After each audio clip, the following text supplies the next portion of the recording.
Hello everyone, welcome to my channel. कल वाले video में हम लोगों ने देख लिया था, इसके बारे में हम लोगों ने पढ़ लिया ना। ठीक है, इसकी सारी डेफिनेशंस पढ़ ली थी, तो यहाँ पे सब दिया है। ठीक है बच्चों, मैंने आप लोगों को ड्राई आइस के बारे में पूरा था। ड्राई आइस क्या होती है? CO2 जब सॉलिड फॉर्म में होता है उसको हम लोग ड्राई आइस बोलते हैं। ठीक है बच्चों, इसको आप लोग इंपॉर्टेंट मार्क करेंगे, ये वाले पैराग्राफ को, है ना। आज हम लोगों को स्टार्ट करना है इवोपरेशन। ये सारे इंडेक्स क्वेश्चन हम लोग नेक्स्ट वाली वीडियो से स्टार्ट करेंगे। तो इवोपरेशन क्या होता है बच्चों, वो आप लोगों को एक चीज़ बता देते हैं कि जो पार्टिकल्स होते हैं, ठीक है बच्चों, जो पार्टिकल्स होते हैं मतलब क्या हो, ये सॉलिड है, जैसे ये लिक्विड है, ठीक है, और ये गैसेस है। ठीक है बच्चों, ये गैसेस है। ठीक है, तो ये सारी चीज़ें क्या है, it is made up of what? Particles. ये सारी चीज़ें किससे बनी है?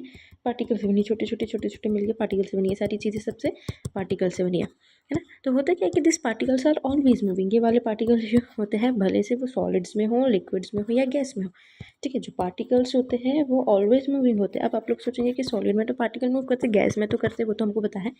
सॉलिड्स में पार्टिकल मूव नहीं करते, सॉलिड में पार्टिकल्स मूव करते हैं, लेकिन इट्स मूव सो स्लो। ठीक है, वो इतना, क्योंकि उनके पास स्पेस ही नहीं है बच्चों। देखो इतने पास पास पार्टिकल्स है, इतने ज़्यादा पास पास है कि उनके पास स्पेस ही नहीं मूव करने के लिए, फिर भी वो उनकी जगह पे क्या होते हैं, वाइब्रेट होते रहते हैं। मतलब वो मूव करने का ट्राई करते हैं, उनकी जगह पे ही वो जो है मूव करने का ट्राई करते हैं। कौन से? Solid particle. बाकी लिक्विड पार्टिकल्स और गैस पार्टिकल्स तो ऑलवेज मूविंग होती है। अब क्या होता है कि स्पीड जो रहती है, क्योंकि सॉलिड है तो उसकी काइनेटिक एनर्जी जो है बहुत कम रहेगी। क्यों कम रहेगी? क्योंकि इसका डिस्टेंस बहुत कम है, दो पार्टिकल्स के बीच का डिस्टेंस जो है कम है, तो उसकी काइनेटिक एनर्जी कम रहेगी, तो वो मूव भी कैसे करेगा? कम ही मूव करेगा बच्चों। लेकिन दिस पार्टिकल्स ऑलवेज मूव। ठीक है, ये वाले पार्टिकल्स जो होते हैं वो हमेशा ही मूव करते हैं। ठीक है, क्योंकि अब जैसे काइनेटिक एनर्जी किसकी ज़्यादा है? गैस की ज़्यादा है, उनके बीच का डिस्टेंस भी ज़्यादा है, तो वो जो मूव करेंगे वो भी क्या है, वो ज़्यादा ही मूव करेंगे। ठीक है, और लिक्विड में होता है, तो लिक्विड में जो सारी चीज़ होती है वो नॉर्मल होती है। ठीक है, जो लिक्विड के पार्टिकल्स भी मूव करते हैं, क्योंकि उनकी काइनेटिक एनर्जी जो होती है वो ज़्यादा होती है। ठीक है बच्चों, और उनके जो बीच का डिस्टेंस होता है वो भी ज़्यादा होता है, तो वो मूव भी जो है वो ज़्यादा कर पाते हैं। ठीक है, तो जो पार्टिकल्स होते हैं दे आर ऑलवेज मूविंग। आप लोग इस चीज़ को याद करेंगे, पार्टिकल्स जो होते हैं वो ऑलवेज मूव होते हैं। ठीक है, अब जब मूव होता है पार्टिकल, तो हम लोग देखेंगे कि जैसे लिक्विड है, ठीक है, हमारे पास वाटर है। ठीक है, लिक्विड में हम लोग वाटर को लेते हैं, जब वाटर को हम लोग ऐसे ही छोड़ देंगे, जैसे ऐसे ही लेफ्ट है, ठीक है, जैसे एक कोई सा ज़मीन है और ज़मीन पर ऐसे ही पानी जो है वो पड़ा है, तो ये जो पानी रहेगा तो वो क्या हो जाता है, बाद में वो सूख जाता है पूरा। हम लोगों ने बहुत बार देखा होगा कि जब हमारे घर पे पोछा लगता है, कुछ भी होता है, तो वो जो पानी है, ठीक है, ये जो जैसे कोई एरिया है, सरफेस है, और ये सरफेस पे जो है वाटर है, तो आफ्टर समटाइम्स क्या होता है कि वाटर जो है वो उड़ जाता है। पता नहीं ये ना क्या होता है वाटर में, कि ह्यूमिड के साथ, मतलब क्या होता है कि ये एयर में जाके मिक्स हो जाते हैं। इसके जो पार्टिकल्स होते हैं, वाटर के जो पार्टिकल्स होते हैं, ये एयर में जाके मिक्स हो जाते हैं, और ये जो वाटर है ये बाद में जो सरफेस होता है, मतलब ये वाला जो सरफेस होता है वो कैसा होता है, ये ड्राई हो जाता है। तो जब भी, ठीक है, जब भी मैटर ऑफ स्टेट, मतलब स्टेट जो है, किसका? स्टेट, मैटर का। ठीक है, मैटर का जब भी जो स्टेट है वो चेंज होता है without reaching melting point, boiling point और फ्रीजिंग पॉइंट। ठीक है बच्चों, अब क्या है, हम लोग अगर वाटर की बात करेंगे तो ये लिक्विड है। ठीक है, तो लिक्विड को हम लोगों ने देखा था कि वाटर जो है, अगर ये कौन से वेपर्स में चेंज होगा, मतलब गैस वाली स्टेट में चेंज होगा। ठीक है बच्चों, जो वाटर है अगर वेपर्स वाली स्टेट में चेंज होता है, मतलब ये लिक्विड से किसमें, गैस में चेंज हो रहा है, तो हमको इसको कुछ हीट देनी पड़ेगी, बट विदाउट गिविंग हीट। ठीक है, हम लोगों ने पढ़ा था कि हम लोग इसको हीट नहीं दे रहे, कुछ भी नहीं दे रहे, मतलब जैसे ये वाटर है इसको हम लोग बॉयल नहीं कर रहे, इसको क्या हमने बॉयल करा नहीं करा, तो भी ये जो वाटर है ये किस में, वेपर्स में चेंज हो गया। हम लोगों ने बॉयल नहीं किया, फिर भी वेपर्स में चेंज हो जाता है, तो इसको हम लोग बोलते हैं इवोपोरेशन। मतलब क्या होता है कि जब भी हम लोगों ने देखा है कि अगर आप लोग एक बात याद करेंगे कि वाटर का जो बॉइलिंग पॉइंट होता है वो 100 डिग्री सेल्सियस होता है। ठीक है, मतलब अगर वाटर को अगर आप लोग हीट करते हो 100 डिग्री सेल्सियस तक, तो वाटर जो है वो वेपर्स में चेंज हो जाता है। ठीक है बच्चों, जैसे दूसरा कोई मटेरियल है, जैसे उसका नाम हम लोग एक्स रख देते हैं। ठीक है, कोई एक्स मटेरियल है, उसका बॉइलिंग पॉइंट है 400 डिग्री सेल्सियस, तो हम लोगों को इस वाले मटेरियल को, इस एक्स वाले मटेरियल को 400 डिग्री सेल्सियस तक उसको हीट करना पड़ेगा, उसको बर्न करना पड़ेगा, जब जाके वो कौन से गैस के या फिर वेपर्स के फेस में जो वो चेंज होता है। तो वैसे अगर हम लोग बात करेंगे वाटर की, तो वाटर का बॉइलिंग पॉइंट होता है 100 डिग्री सेल्सियस। ठीक है, उसका डिग्री कितना होता है, 100 डिग्री सेल्सियस होता है। ठीक है, तो 100 डिग्री सेल्सियस पे जो वाटर होता है, अगर हम लोग उसको हीट करते हैं तो वो वाटर किस में चेंज हो जाता है, वेपर्स में चेंज हो जाता है। इसका क्या मतलब है कि अगर हम लोगों ने इवोपोरेशन में देखेंगे ना, तो इसमें क्या होगा, इवोपोरेशन में अगर हम लोग देखते हैं तो इसमें क्या होगा कि जो वाटर है गैस फॉर्म में तो चेंज हो रहा है, लेकिन वो कैसे होगा, वो 100 डिग्री पे पहुंचेगा ही नहीं। ठीक है, वो 100 डिग्री सेल्सियस पे नहीं पहुंचेगा, मतलब उसका जो बॉइलिंग पॉइंट होता है वाटर का, हम लोग देखेंगे कि वाटर का जो बॉइलिंग पॉइंट होता है वो 100 डिग्री सेल्सियस होता है, लेकिन वो उस पॉइंट पे, मतलब 100 डिग्री सेल्सियस पे वो पहुंचेगा ही नहीं, और वो जो वाटर है वैसे ही वो वेपर्स में कन्वर्ट हो जाएगा बिना पहुंचे।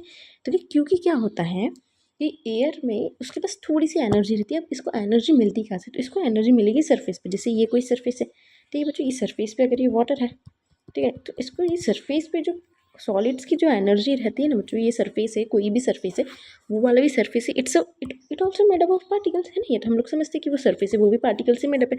पार्टिकल्स में जो सॉलिड पार्टिकल से मेडअप है, क्योंकि जो पानी गिरा है वो सॉलिड पार्टिकल के ऊपर गिरा है, ठीक है। अगर हमारे घर पे गिरता है, जहाँ पे पोछा लगाते हैं हम लोग, वहाँ पे हम लोग पानी से लगाते हैं, तो वो जो सॉलिड होता है, ठीक है, जो सरफेस होता है वो भी सॉलिड होता है। सॉलिड की काइनेटिक एनर्जी कितनी होती है, बहुत कम होती है, लेकिन थोड़ी सी तो होती है ना। हम लोग 0.1 मानते हैं, लेकिन कम है, लेकिन थोड़ी सी तो है। तो ये काइनेटिक एनर्जी जो है, ये सरफेस की काइनेटिक एनर्जी किसको मिल जाती है, उस लिक्विड को मिल जाती है, ठीक है बच्चों। और अगर उस लिक्विड को वाली काइनेटिक एनर्जी मिल जाती है, ठीक है, जैसे हम लोग सपोज करते हैं कि एक पेपर है, ठीक है, और एक स्टोन है, ठीक है, ये स्टोन है और एक ही पेपर है। मेरे पास जो फोर्स है, मैं थोड़ा सा फोर्स लगा सकती हूँ, सिर्फ थोड़ा सा।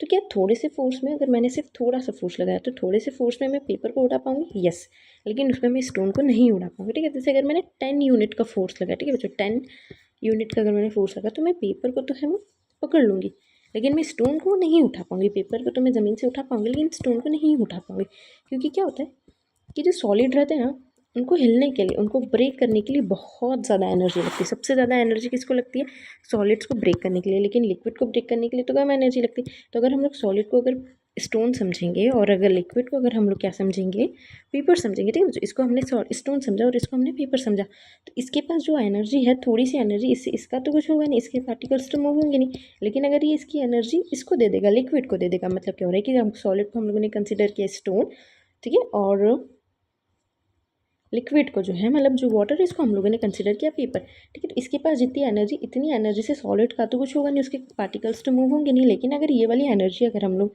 लिक्विड को दे देते, अगर इस सरफेस की एनर्जी जो है अगर लिक्विड के पास आ जाती, तो लिक्विड तो मूव करेंगे, क्योंकि हम लोगों ने देखा था कि स्टोन को जो कम बहुत ज़्यादा एनर्जी लगेगी उसको उठाने के लिए, लेकिन पेपर्स को तो हमको बहुत कम एनर्जी लगेगी।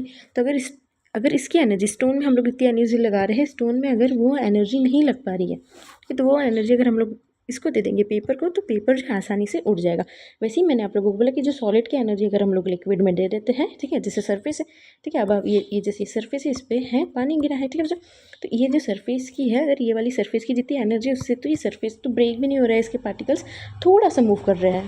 तो अगर इसकी एनर्जी अगर लिक्विड के पास आ जाएगी, तो वो तो ज़्यादा रहेगी, ठीक है। तो अगर ये वाली एनर्जी अगर लिक्विड के पास आ जाती है, तो इसके पार्टिकल्स जो है वो मूव करेंगे, तो क्या होगा कि एयर में जाके मिक्स हो जाएंगे। जैसे वाटर के जो पार्टिकल्स रहेंगे वो किस में जाके मिक्स हो जाएंगे, एयर में जाके मिक्स हो जाएंगे।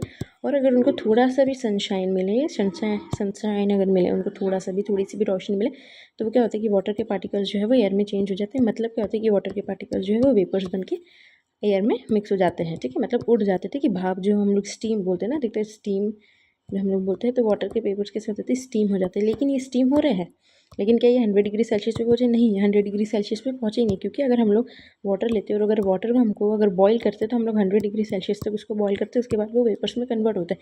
लेकिन इसमें क्या हो रहा है कि इसमें 100 डिग्री सेल्सियस तक ये कन्वर्ट ही नहीं हो रहे हैं, इतना वो पहुँच ही नहीं पा रहे, वाटर पहले ही जो है वेपर्स में बन रहा है। क्यों बन रहा है, क्योंकि उसको जो सरफेस में है एनर्जी, वो सरफेस में अगर ये वाटर गिरा है, तो सरफेस की जो एनर्जी है वो उसको मिल जाती है बच्चों, ठीक है ना, क्योंकि वो उनके कांटेक्ट में आ जाते हैं। तो जब सरफेस की एनर्जी उसमें मिलेगी, तो उसके जो वाटर के पार्टिकल्स है, जैसे इतने पास पास है, ठीक है बच्चों, तो ये और ज़्यादा जो है वो दूर होने लगेंगे, इसके पार्टिकल्स, मतलब और ज़्यादा इसके पार्टिकल्स जो है वो दूर होने लगेंगे, ठीक है।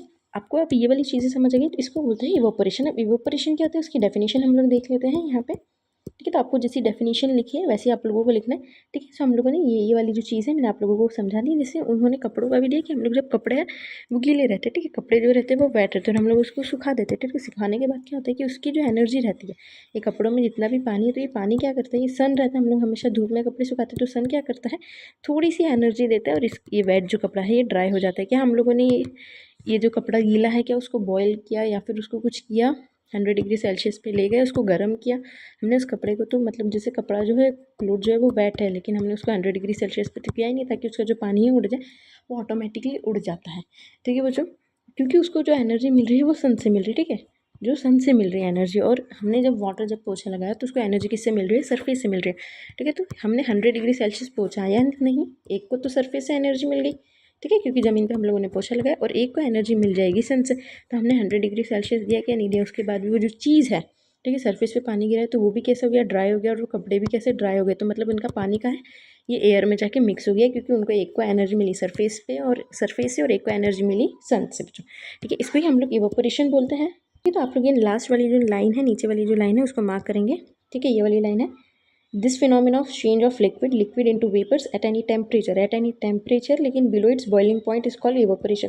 ठीक है बच्चों, बिलो इट्स बॉइलिंग पॉइंट का क्या मतलब है कि उस वाटर का जो बॉइलिंग पॉइंट होता है वो 100 डिग्री सेल्सियस होता है। ठीक है, वो होता है 100 डिग्री सेल्सियस, लेकिन उसके नीचे हम लोगों ने 100 डिग्री सेल्सियस पे नहीं पहुंचा, उसके नीचे अगर उसका स्टेट चेंज हो रहा है, मतलब स्टेट कैसे चेंज हो रहा है, द चेंज ऑफ स्टेट, मतलब किसमें, लिक्विड से किस में हो रहा है, वेपर्स में हो रहा है। अगर लिक्विड से वेपर्स में हो रहा है बिलो 100 डिग्री सेल्सियस, ठीक है, बिलो, तो उसको हम लोग इवेपोरेशन बोलते हैं। जैसे हम लोग एक और एग्जांपल लेंगे, जैसे रिवर, ठीक है, जो तो अभी गर्मी के सीजन में जो है जो इसका रिवर्स का जो वाटर होता है वो कैसे हो जाता है, ड्राई हो जाता है। ठीक है, पूरी रिवर जो है ड्राई हो जाती है, उसका पानी का क्या हमने उसको जाके बॉईल किया, उधर बॉईल तो किया नहीं, मतलब उसको 100 डिग्री सेल्सियस तो दिया ही नहीं, इतना उसको टेम्परेचर चाहिए रहता है, तो इतना टेम्परेचर हमने दिया नहीं, लेकिन फिर भी वो रिवर में से पानी का चले जाता है, क्योंकि उसको जो है सरफेस से एनर्जी मिल जाती है। सबसे पहले रिवर जो है एक सरफेस के ऊपर है, ठीक है, तो उसको जो है ये सरफेस से एनर्जी मतलब ज़मीन से, ठीक है, जो सरफेस मतलब अर्थ से, ज़मीन से, और एक उसको एनर्जी मिल जाती है सन से, ठीक है, और एक एनर्जी किससे मिल जाएगी, उसको सन से एनर्जी मिल जाएगी। इसी कारण से क्या होगा कि उसका जो स्टेट है वो चेंज हो जाएगा लिक्विड से लेके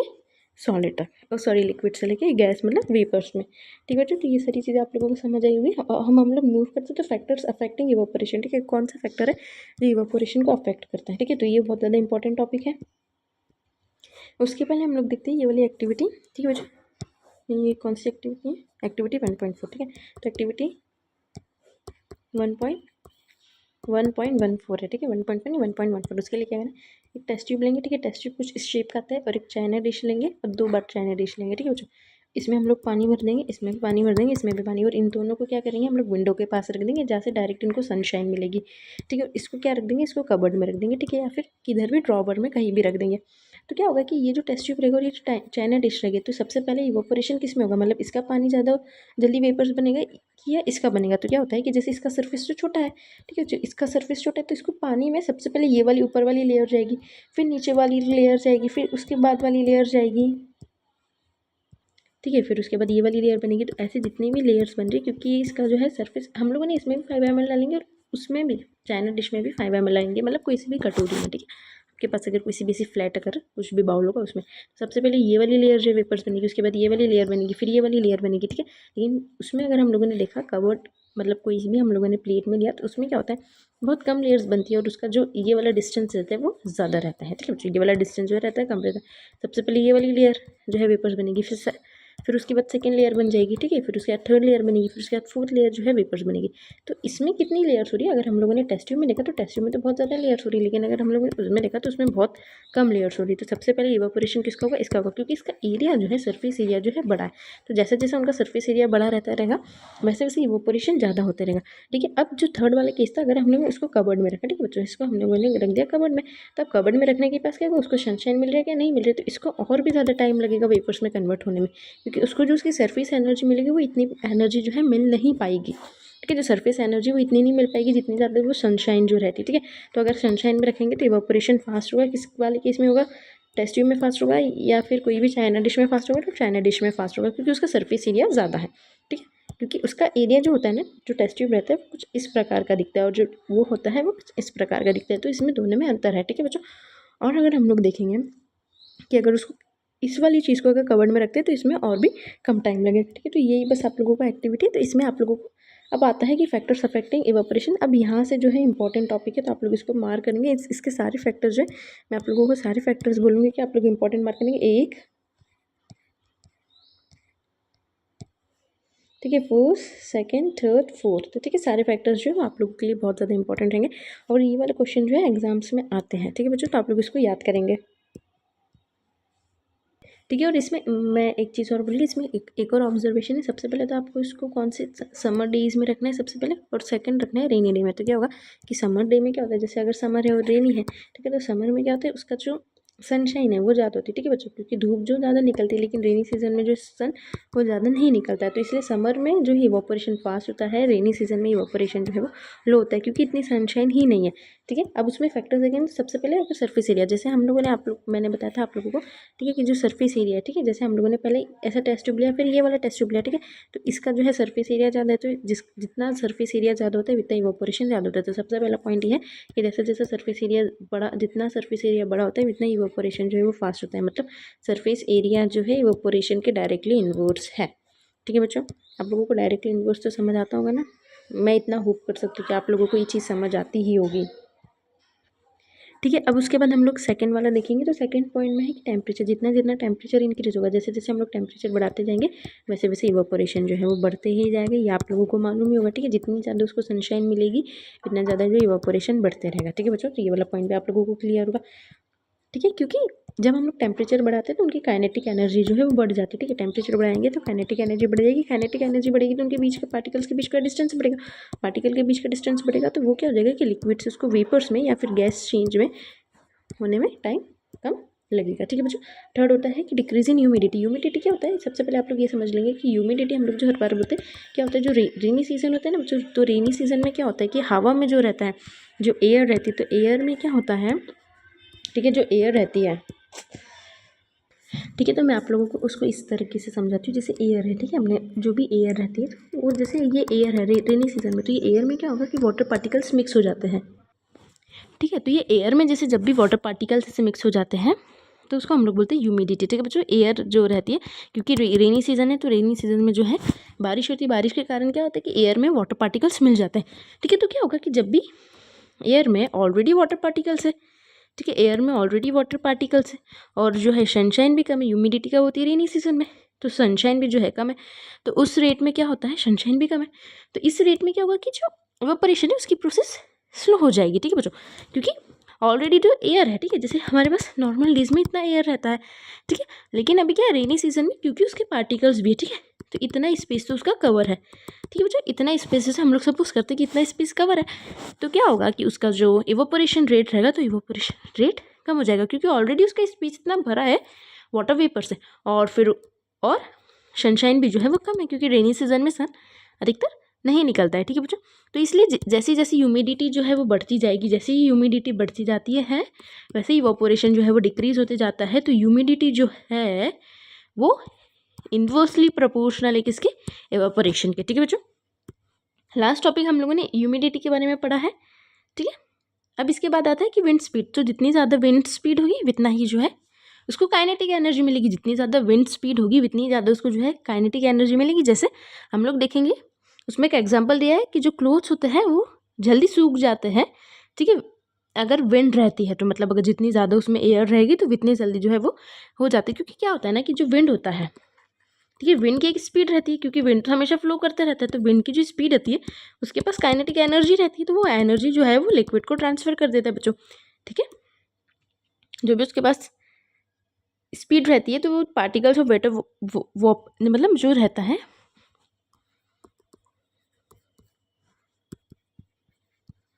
जैसे विंड है और विंड की जो स्पीड है वो इंक्रीज होती है। ठीक है बच्चों, विंड की स्पीड क्यों इंक्रीज होती है, क्योंकि उसके पार्टिकल्स दूर रहते हैं, तो जैसे ही इनके पास एक एनर्जी रहती है, इनकी स्पीड ज़्यादा होती है मतलब इनके पास एनर्जी होती है, तो ये वाली एनर्जी वो किसको दे देता है, लिक्विड को देता है, तो लिक्विड क्या है वो जल्दी से वेपर्स में बदल जाता है। ठीक है बच्चों, तो इसीलिए जितना ज़्यादा विंड की स्पीड होगी उतने ज़्यादा जो है ये इवेपोरेशन बढ़ेगा। ये चारों फैक्टर्स बहुत ज़्यादा इंपॉर्टेंट है, आप इसको इंपॉर्टेंट मार्क करेंगे ये चारों फैक्टर्स को। ठीक है, इसमें से एक भी कोई फैक्टर्स हैं जो आप लोग मिस नहीं करेंगे, सारे फैक्टर्स जो है इसको इंपॉर्टेंट मार्क करेंगे। ठीक है बच्चों, इवेपोरेशन को भी इंपॉर्टेंट मार्क करेंगे, और इवेपोरेशन 100 डिग्री सेल्सियस से पहले का बॉइलिंग पॉइंट होता है, ये चीज़ें आप लोगों को याद रखनी। How does evaporation cause cooling. अब एक चीज़ आप लोगों को और सीखनी है जो कि बहुत ज़्यादा इंपॉर्टेंट है, और ये जो है ना ये वाला जो है इवेपोरेशन के ऊपर, इसके ऊपर क्वेश्चन जो है आप लोगों को अधिकतर ही बनते रहते हैं। ठीक है बच्चों, तो मैं आप लोगों को नोट्स बताना भी सिखाऊंगी, लेकिन मैं चाहती हूँ कि आज ये वाला जो मेरा लेक्चर है वो खत्म हो जाए, इसीलिए मैं थोड़ा सा इसको बड़ा करके ये वाली चीज़ को भी एक्सप्लेन कर देती हूँ। ठीक है बच्चों, तो सबसे पहले यहीं से क्वेश्चन आ जाता है। ठीक है, तो सबसे पहले यहीं से क्वेश्चन आ जाता है कि how does evaporation cause cooling. तो क्वेश्चन 1 यही है, उसका रीजन भी यही है। जैसे हम लोगों ने एक ओपन वेसल रखा, ठीक है, ये जैसे ये वाला ओपन एक वेसल है, इसको हम लोगों ने सनशाइन में रख दिया और इसके अंदर पानी है। ठीक है बच्चों, इसके अंदर वाटर है, तो ये क्या हो जाएगा कि ये इवोपोरेट हो जाएगा बच्चों, क्या हो जाएगा, ये इवोपोरेट हो जाएगा।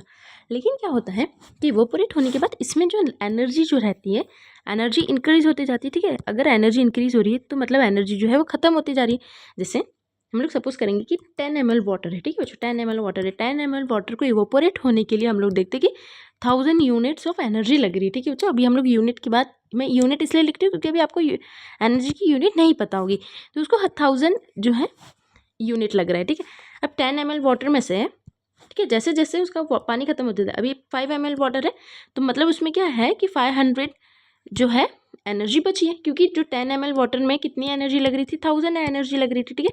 अब 10 ml से बन के कितना हो गया, 5 ml हो गया, तो उसकी एनर्जी भी जो है डिक्रीज होगी।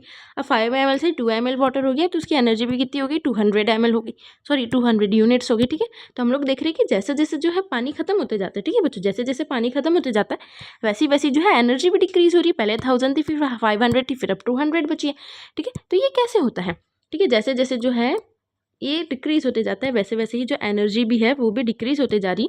तो ये क्यों होता है, ये कैसे होता है, आप लोगों को ये समझना है कि ये कैसे होता है। तो क्या होता है कि इसकी एनर्जी जो है लॉस्ट होती जाती है, ठीक है बच्चों। जितनी एनर्जी उसको चाहिए रहती है वित्तीय एनर्जी शुरू में होती है, ठीक है। पहले शुरू में फर्स्ट में एनर्जी होती है, जैसे हम लोग डे की स्टार्ट करते हैं तो सबसे पहले सुबह सुबह हमारे पास बहुत एनर्जी होती है। जब हम लोग नाइट में आते हैं तो नाइट में जो हमारी एनर्जी जो है पूरी लॉस्ट हो जाती है, ठीक है। तो वैसे ही इनके साथ भी होता है। तो शुरू में उनके पास बहुत सारी एनर्जी रहती है, फिर धीरे धीरे जो है एनर्जी लॉस्ट होने लग जाती है। तो जैसे जैसे एनर्जी लॉस्ट होने लग जाती है और एट लास्ट एक मूवमेंट आता है कि जब वो पूरा वेसल जो रहता है वो पूरा खाली हो जाता है, ठीक है बच्चों। ये पूरा जो वेसल है ये हॉलो हो जाता है, मतलब ये पूरा खाली हो जाता है, मतलब सारा जो पानी है वो पूरा इवोपोरेट हो गया है और उनकी जो एनर्जी थी, उनको जो एनर्जी मिली थी सन से मिली थी, जो सरफेस से एनर्जी मिली थी वो एनर्जी पूरी लॉस्ट हो गई है, ठीक है। अब क्या होगा ना, एट लास्ट ये जब इवोपोरेट हो जाएगा ना तो उसकी एनर्जी जो है वो रिगेन कर लेता है, ठीक है। ये जो सरफेस रहता है ना ये एनर्जी कुछ देता है, ठीक है। अब आप लोग ये चीज़ समझेंगे कि ये रखा है, ठीक है, ये कुछ वेसल है तो इसको सरफेस भी एक एनर्जी दे रहा है, ठीक है। एनर्जी देने के बाद जब पूरा पानी खत्म हो जाएगा बच्चों तो उसकी जो एनर्जी रहेगी, पानी तो पूरा इवापोरेट हो गया था, अब उसकी एनर्जी रहेगी, सरफेस एनर्जी जो रहेगी ये वापस रीगेन कर लेगा।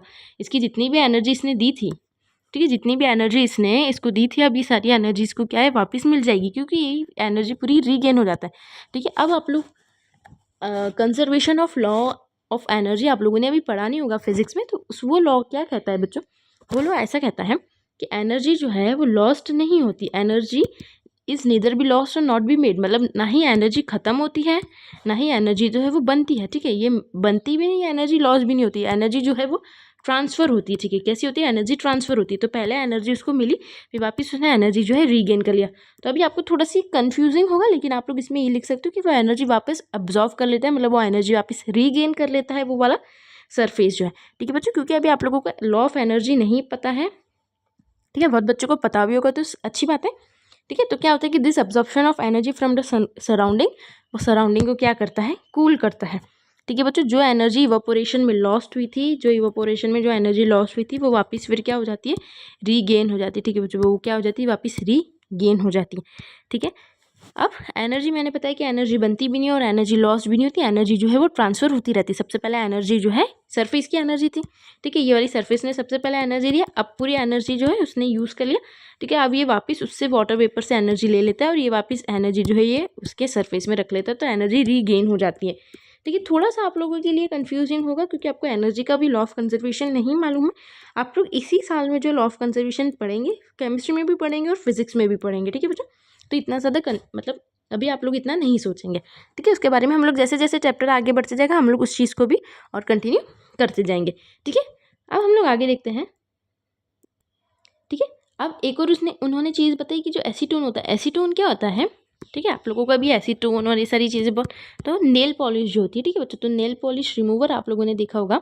तो नेल पॉलिश रिमूवर अगर आप आपके पाम पे डालोगे तो वो क्या होता है कि जैसे पाम है, ठीक है, हमारा जैसे सपोज करो कि ये सब पाम है, ठीक है, इसके ऊपर जब हमने एनर्जी मतलब जो एसीटोन डाला, जिससे जो नेल पॉलिश रिमूवर डाला, तो इसने क्या करा, इसमें एनर्जी मिली, तो एनर्जी मिली तो ये क्या हो जाता है, इवापोरेट हो जाता है। जैसे हमारा हाथ है, ठीक है, सरफेस है, ठीक है बच्चों, तो सरफेस पे डाला नेल पॉलिश रिमूवर तो इसको क्या मिली, एक एनर्जी मिली, सरफेस से एनर्जी मिली, ठीक है बच्चों। तो इसको सरफेस से जो एनर्जी मिलेगी तो ये क्या इवापोरेट हो जाएगा, इवापोरेट होने के बाद वो वापस एनर्जी जो है इसमें आ जाएगी और वापस हमको क्या कैसा लगेगा, ठंडा ठंडा सा लगेगा, वैसे ही सरफेस पे जो है वो ठंडा लगेगा। अब जैसे बहुत सारे लोग क्या करते हैं कि सनी डे में ना पानी डाल देते, जैसे रूफ पे डाल देते या फिर ग्राउंड पे डाल देते, तो क्या होता है कि वो हीट जो है वो रीगेन हो जाती है, ठीक है बच्चों, ठीक है। क्योंकि जो हीट लगी है, सबसे पहले हमने सरफेस पे पानी डाला, छत पे पानी डाला या फिर ग्राउंड पे डाला, ठीक है, जहाँ भी हम लोग डालते हैं, अधिकतर आप लोग देखेंगे क्या आपके आजू बाजू लोग या फिर आप लोग खुद डालते होंगे, तो हम लोगों ने पानी डाला, ठीक है। तो क्या हो गया कि इसको सरफेस से एनर्जी मिली, सरफेस से एनर्जी मिलने के बाद क्या हुआ, जब इसको सरफेस से एनर्जी मिलेगी तो वाटर वेपर्स में बन जाएगा, मतलब पूरा जो है सराउंडिंग सूख जाएगा और बहुत सारा पानी जो रहता है ना ये अंडरग्राउंड भी चले जाता है, ठीक है। जैसे अगर मिट्टी का सरफेस रहता है तो अंडरग्राउंड भी चले जाता है ना। तो वाला सर्फ ये जो है इवापोरेट हो जाएगा, इवापोरेट होने के बाद क्या होगा, इसको एनर्जी मिलेगी। अब इवापोरेट होने के बाद ये एनर्जी जो है वापस इसमें ट्रांसफ़र हो जाएगी इस सरफेस पे, ठीक है। तो बच्चों ये वाली सरफेस पे वापस एनर्जी आ जाएगी और वापस एनर्जी आने के कारण क्या होगा कि वो सरफेस फिर से कूल हो जाएगा। ठीक है। अभी यहाँ पे ये बहुत ज़्यादा इंपॉर्टेंट क्वेश्चन आता है कि why should be wear cotton, cotton के क्लोथ्स हम लोग क्यों पहनते हैं। ठीक है, कॉटन क्लोथ्स इन समर। ठीक है, तो ये वाला इंपॉर्टेंट है, इसको IMP मार्क करेंगे, इंपॉर्टेंट है। अब इसमें हम लोग देखते हैं कि जैसे कॉटन का जो क्लोथ है, ठीक है, तो क्या होता है कि सनी डे में, ठीक है, समर में क्या होता है या फिर सनी डे में, तो समर में क्या होता है बच्चों कि हम लोग को बहुत ज़्यादा प्यास लगती है क्योंकि हमारी जो बॉडी इतना गर्म है। ठीक है, इट्स टू हॉट। तो हॉट है मतलब क्या है कि टेम्परेचर ज़्यादा है, टेम्परेचर ज़्यादा है तो उससे क्या होता है कि हम लोग जो पानी पीते हैं, ठीक है, तो वो पानी वाटर जो है वो किस में चेंज हो जाता है, स्वेट में। ठीक है, स्वेट आप लोगों को पता होगा पसीने में। ठीक है बच्चों, तो ये स्वेट जो है ये भी लिक्विड होता है, तो क्योंकि टेम्परेचर ज़्यादा है तो ये स्वेट जो है वो वेपर्स में जल्दी बदल जाएगा। ठीक है, तो इसलिए हमको बार बार पसीना आता रहता है क्योंकि वाटर जो टेम्परेचर अपनी बॉडी का भी बढ़ता है। ठीक है, समर में क्या होता है कि अगर बाहर का टेम्परेचर ज़्यादा है तो हमारी बॉडी का टेम्परेचर भी ज़्यादा होता है। ठीक है, तो वाटर जो है ये जल्दी से स्वेट में चेंज होके, स्वेट क्या होता है कि ये वेपर्स में चेंज हो जाता है, तो हमारी बॉडी जो है बार बार हमको प्यास लगती रहती है क्योंकि हमारा वाटर जो है बार बार स्वेट में चेंज हो रहा है और फिर टेम्परेचर और फिर वेपर्स में चेंज हो रहा है। ठीक है बच्चों, अब क्या होता है कि हमारी बॉडी में जैसे हम लोग पानी नहीं पीते तो पूरा जो वाटर है वो पूरा वाटर अगर जैसे स्वेट में चेंज हो जाता है, ठीक है, बहुत सारा मतलब पूरा वाटर तो स्वेट में नहीं चेंज होगा लेकिन थोड़ा सा अमाउंट ऑफ स्वेट में जो चेंज हो जाता है, थोड़ा हमारी बॉडी में ना थोड़ा अमाउंट ऑफ वाटर रहता है। ठीक है, जैसे हम लोग यूरिन में भी जाता है लेकिन यूरिन में बहुत इतना, जैसे इतना परसेंट अगर यूरिन में जाता है इतना परसेंट जो है हमारी बॉडी में बचता है हमारी बॉडी को हाइड्रेट करने के लिए। लेकिन क्या होता है कि अगर 10% में से अगर 5% भी जो वाटर है 5% अगर स्वेट में बदल रहा है और स्वेट जो है वो वेपर्स में चेंज हो रहा है क्योंकि टेम्परेचर जो है वो बहुत ज़्यादा हाई है। ठीक है, टेम्परेचर जो हाई होने के कारण क्या होता है कि स्वेट भी वेपर्स में बदल जाता है तो हमारी बॉडी डिहाइड्रेट हो जाती है, मतलब हमारी बॉडी में पानी नहीं रहता है। तो उस केस में क्या होता है कि हम लोगों को और ज़्यादा गर्मी लगती है और ज़्यादा प्यास लगती है और पसीने से हम लोग सब परेशान हो जाते हैं। तो इसीलिए बोलते हैं कि क्लोथ्स हम लोगों को कैसे पहनने चाहिए, कॉटन वाले। तो कॉटन वाले क्लोथ्स क्या होते हैं कि हेल्प करते हैं कि वो स्वेट जो है वो बॉडी में अब्जॉर्ब रहे, स्वेट अब्जॉर्ब रहेगा। ठीक है, तो जो है हम लोगों ने देखा कि पहले पानी जो है स्वेट में चेंज हो रहा है, स्वेट जो है वो वेपर्स में चेंज हो जाएगा तो हमारी बॉडी तो पूरी डिहाइड्रेट हो जाएगी, सूख जाएगी। तो इसमें क्या करता है कि कॉटन क्या हेल्प करता है, कॉटन हेल्प करता है कि वो स्वेट को अपनी बॉडी में थोड़ी देर तक अब्जॉर्ब करके रखे, वो बाहर स्वेट ना आए, बाहर पसीना ना आए, अपनी बॉडी जो है वो डिहाइड्रेट रहे। ठीक है, अगर अपनी बॉडी डिहाइड्रेट रहेगी तो ज़्यादा हमको गर्मी नहीं लगेगी इसीलिए। ठीक है, आप लोग इसको ये वाला जो है पैराग्राफ इसको इंपॉर्टेंट मार्क करेंगे क्योंकि जो मैंने समझाया वो आप लोगों को इसमें लिखा है। ठीक है, उसके बाद हम लोग देखेंगे why do we see water droplets on the outer surface of a glass containing ice cold waters. ठीक है, हम लोग इसको पढ़ते हैं। तो क्या होता है कि जैसे हम लोग एक कोई सा भी ग्लास लेंगे, ठीक है, बॉटल ही ले रहे थे, ठीक है, हम लोगों ने एक जनरली किसी बॉटल ली। ठीक है, अब बॉटल में जो हमारे पास ये पानी है लेकिन पानी जो हम लोगों ने इसको जमा लिया, आइस कर लिया। ठीक है, थोड़ी देर के बाद क्या होगा कि इसमें ड्रॉपलेट्स आ जाएंगे। ठीक है, ऐसे छोटे छोटे जो है वो ड्रॉपलेट्स आ जाते हैं। तो इसमें ड्रॉपलेट्स कहाँ से आते हैं, जो एयर में, ठीक है, जो एयर में वाटर वेपर्स है। ठीक है बच्चों, जो एयर में जो वाटर वेपर्स है वो क्या करेगा कि वो इसके साथ आके मिक्स हो जाता है। ठीक है, आप समझोगे कि ये एयर है। ठीक है बच्चों, ये एयर है ना, और ये वाला जो सरफेस है ये कूल है, मतलब ये कोल्ड है। अब हम लोगों ने देखा था कि जब एयर जो है लिक्विड में चेंज होती है, एयर जो है वो लिक्विड में चेंज होती है, लेकिन एयर को लिक्विड में चेंज होने के लिए हम लोग इसको करते हैं कंप्रेस। हम लोग क्या करते हैं, इसको कंप्रेस करते हैं। कंप्रेस कैसे करते हैं, जब हम लोग उसका टेम्परेचर जो है वो डिक्रीज करते हैं। ठीक है, अब समझ आया। हम लोग उसको उल्टा सिनारियो, पहले सीधा सिनारियो देखते हैं, लिक्विड जो है एयर में चेंज हो रहा है क्योंकि हम लोगों ने उसका टेम्परेचर इंक्रीज किया, टेम्परेचर इंक्रीज किया तो लिक्विड जो है एयर में चेंज हो रहा है। अब वैसे हम लोग उल्टा करेंगे, एयर को हम लोग क्या करेंगे, ठीक है, एयर को जब इसको वाटर वेपर्स में डिक्रीज, मतलब सॉरी, एयर को लिक्विड में या फिर वाटर में, ठीक है, तो एयर जो है वेपर्स जो है, ठीक है, इसको हम लोग लिक्विड लिखते हैं। ठीक है, तो इसका टेम्परेचर हम लोग डिक्रीज कर देंगे। डिक्रीज कैसे करेंगे, हम लोग उसको कंप्रेस कर देंगे। ठीक है बच्चों, इसका टेम्परेचर जो है डिक्रीज कर देंगे। तो देखा हम लोगों ने कि जितनी ज़्यादा काइनेटिक एनर्जी होती है उतना ज़्यादा टेम्परेचर होता है, मतलब हम लोग के पास जितना ज़्यादा टेम्परेचर होता है वितनी काइनेटिक एनर्जी होती है। अगर टेम्परेचर कम हुआ तो काइनेटिक एनर्जी भी क्या हो जाती है, कम हो जाती है। ठीक है बच्चों, तो क्या होगा कि जब एयर ठीक है लिक्विड में चेंज होता है तो मतलब टेम्परेचर जो है वो डिक्रीज हो जाता है। टेम्परेचर डिक्रीज हो जाता है तो उसका क्या मतलब होता है कि काइनेटिक एनर्जी डिक्रीज हो रही है। ठीक है, काइनेटिक एनर्जी डिक्रीज हो रही है मतलब वो एनर्जी को लॉस्ट कर रहा है। तो एयर क्या करता है, वाटर वेपर क्या करेगा, अब इस सिनारियो में हम लोग देखेंगे। तो इस सिनारियो में देखेंगे क्योंकि इसका सरफेस कूल है, ठीक है बच्चों, इसका सरफेस क्या है, कूल है। तो इसका सरफेस कूल होने के कारण मतलब यहाँ पे टेम्परेचर जो है वो कम है, टेम्परेचर कम है तो ऑटोमेटिकली इनकी काइनेटिक एनर्जी भी कम होगी। तो ये वाला जो एयर पार्टिकल जो रहेगा, ये वाला जो एयर पार्टिकल जो रहेगा ये कूल के पास आ जाएगा, मतलब ठंडे के पास आ जाएगा और इसकी एनर्जी जो है वो लॉस कर देगा। ठीक है, क्योंकि ये देखेगा कि टेम्परेचर कम है, क्योंकि देखो हर जगह एयर प्रेजेंट है बच्चों, हर जगह। हमारी अगर बॉटल जैसे इस जगह पे रखी है तो यहाँ भी कुछ ना कुछ एयर प्रेजेंट है, ऐसा नहीं कि यहाँ पे एयर प्रेजेंट ही है। तो वो देखेगा कि अगर जैसे एयर पार्टिकल कोई सा इधर है तो वो देखेगा कि इधर का तो एरिया क्या है, ये वाला एरिया तो ठंडा है। अगर हम लोग थोड़ी सी दूर देखेंगे, जैसे यहाँ पे देखेंगे, ठीक है, ये विंडो के पास है, तो विंडो के पास ऐसा नहीं होगा क्योंकि यहाँ का एरिया जो है वो गर्म है, मतलब हॉट है, इधर बहुत सारी हीट है, लेकिन यहाँ का एरिया कोल्ड है, वाटर मतलब बॉटल के आसपास का एरिया जो है कोल्ड है। तो इसके कारण क्या होगा कि ये इसकी एनर्जी लॉस कर देगा इधर। ये जो एयर पार्टिकल रहेगा कम टेम्परेचर में इसकी काइनेटिक एनर्जी कम हो जाएगी और काइनेटिक एनर्जी जैसे ही कम होगी पार्टिकल्स आसपास आने लग जाएंगे। ठीक है, एक दूसरे के आसपास पार्टिकल आने लग जाएंगे और जैसे ही इसके एक दूसरे के पार्टिकल्स जो है आसपास आते हैं तो ये लिक्विड में फॉर्म हो जाएगा, लिक्विड फॉर्म हो जाएगा और फिर ये ही वो बॉटल के आसपास जो है वो चिपक जाता है। ठीक है बच्चों, आपको मैंने बहुत ज़्यादा इजी वे में एक्सप्लेन करने का ट्राई किया ताकि आप लोगों को ये सारी चीज़ें जो है बहुत इजी समझ आ जाए। ठीक है, तो ये वाला चैप्टर हमारा यहीं पे ख़त्म होता है। तो मैं आप लोगों को पूरा एक कंक्लूजन दे देती हूँ। आधे घंटे का वीडियो हो चुका है, लेकिन मैं आपको एक बार पूरा नोट्स बता देती हूँ कि कैसे बनाए थे मैंने नोट्स। पार्टिकल्स के बारे में लिखवाया, प्रॉपर्टीज़ ऑफ पार्टिकल लिखवाया, हम लोगों ने फिजिकल चेंज देखे हैं, केमिकल चेंज देखा है। ठीक है, उसके बाद हम लोगों ने 8 से 10 एक्टिविटीज़ की है जिसमें हम लोगों ने इसके कंक्लूजन्स देखे हैं कि पार्टिकल्स का बिहेवियर कैसा होता है। सबसे ज़्यादा कंक्लूजन ये देखा है कि सॉलिड लिक्विड में चेंज होता है, लिक्विड गैस में चेंज होता है, कैसा होता है, टेम्परेचर बढ़ता है तो काइनेटिक एनर्जी बढ़ती है, काइनेटिक एनर्जी बढ़ती है तो डिस्टेंस भी जो है ऑटोमेटिकली बढ़ता है। ठीक है बच्चों, ये सारी हम लोगों ने चीज़ें देखी है। उसके बाद लेटेंट हीट ऑफ फ्यूजन देखा है।